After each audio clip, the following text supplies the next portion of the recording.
आज जिस रहस्य के बारे में मैं बात करने वाला हूँ, शायद आपने भी उसके बारे में कहीं ना कहीं जरूर सुना होगा।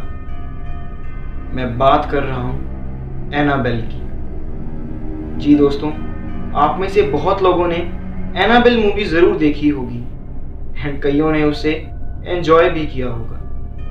पर अगर मैं आपको बताऊं कि ऐसी डॉल रियल में एग्जिस्ट करती है तो आपका क्या रिएक्शन होगा?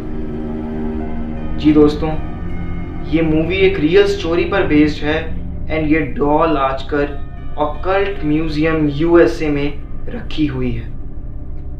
तो क्या थी इस डॉल की हिस्ट्री और कैसे ये हॉन्टेड हुई और ऐसा क्या हुआ इस डॉल और इससे जुड़े लोगों के साथ कि आज इस पर मूवीज तक बन चुकी हैं। मैं आपको बताता हूं इस डॉल से जुड़ा सच। बात है 1970 की। डोना नाम की एक लड़की नर्सिंग कर रही थी। अपनी दोस्त एंजी के साथ एक अपार्टमेंट में रह रही थी। एक दिन इस लड़की का बर्थडे आया और इसकी मम्मा ने इसे एक डॉल गिफ्ट की एंड शायद ये तोहफा ही उसकी जिंदगी की सबसे बड़ी सजा बन गया।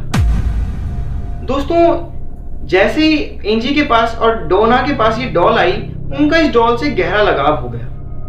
पर उनके दोस्त लू को शुरू से ही इस डॉल में कुछ गड़बड़ लगती थी और इस बात की पुष्टि तब होनी शुरू हुई जब धीरे धीरे डॉल खुद से मूवमेंट्स करने लगी। जब डोना और एंजी अपनी ड्यूटी पर जाती थी तो उन्हें घर आने पर उस डॉल की पोजीशन में फर्क नजर आता था।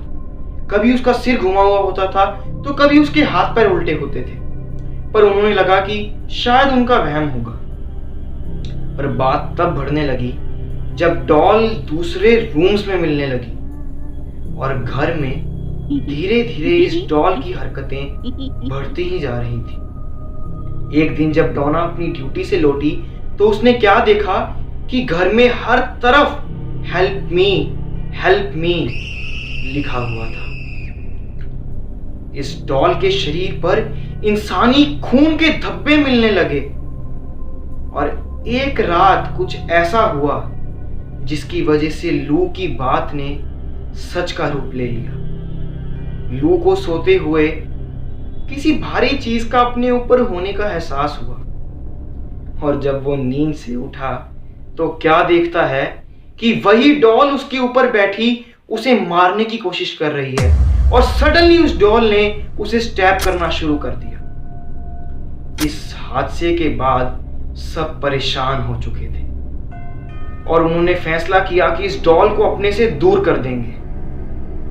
पर जब भी वो उस डॉल को घर से बाहर फेंक कर आते, नेक्स्ट डे उनको डॉल अपने घर में ही मिलती। फाइनली सबने लॉरेन वॉरेन नाम के इन्वेस्टिगेटर को अपने घर पर बुलाया और उन्होंने जो राज पर से पर्दा उठाया वो सुनकर इन तीनों की रगों में दौड़ता खून मानो बर्फ के टुकड़ों में बदल गया। वो डॉल असल में एक आत्मा के द्वारा पोजेस्ड थी और वो आत्मा एक 7 साल की बच्ची की थी। फाइनली इन सब ने फैसला किया कि हम इस डॉल को कहीं छोड़ आएंगे। लॉरेन वॉरेन ने अपनी गाड़ी ली और इस डॉल को कहीं छोड़ आने के लिए निकल तो गए, पर रास्ते में न जाने कितनी बार उनकी गाड़ी की ब्रेक एंड स्टीयरिंग फेल हुए। दोस्तों, आज इस डॉल को यूनाइटेड स्टेट्स के ओकल्ट म्यूजियम में मंत्रों के द्वारा बाधित करके एक कांच के बॉक्स में रखा गया है जिससे कि इस डॉल की आत्मा बाहर ना निकले। पर फर्दर इन्वेस्टिगेशन पे जो पता चला वो सच ये था कि असल में जिन अपार्टमेंट्स में डोना रह रही थी उन अपार्टमेंट्स के बनने से कुछ समय पहले वहां एक 7 साल की लड़की का मर्डर हुआ था और उस लड़की का नाम था एनाबेले हिग्गिन्स।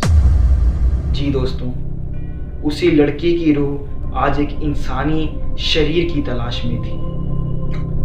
दोस्तों, पर एक सवाल है जो मेरे मन में है और शायद आपके मन में भी होगा कि अगर ये डॉल पोजेस्ड थी तो डोना की मां ने इसे खरीदा कहां से, और अगर ये डॉल इनके खरीदने से पहले पोजेस्ड थी तो ये तो एक कहानी है। न जाने इस डॉल से जुड़ी कितनी और अनकही कहानियां ऐसी होंगी जो आज तक हमारे सामने आई ही नहीं। दोस्तों, ये एक ऐसी मिस्ट्री है जिसके ऊपर आज भी पर्दा है। बस इस डॉल को म्यूजियम में मंत्रों से बाधित कर कर इसलिए रखा गया है ताकि ये किसी और के लिए शाप ना बन जाए। तो दोस्तों, ये थी आज की मिस्ट्री जो आज तक अनसॉल्व्ड है। कैसी लगी आपको ये कहानी हमें कमेंट बॉक्स में जरूर बताइएगा। एंड आप किस मिस्ट्री के बारे में जानना चाहते हैं please let us know. Channel को सब्सक्राइब करिए एंड वीडियो को लाइक करिए। मिलते हैं अगली बार किसी ऐसी मिस्ट्री के साथ।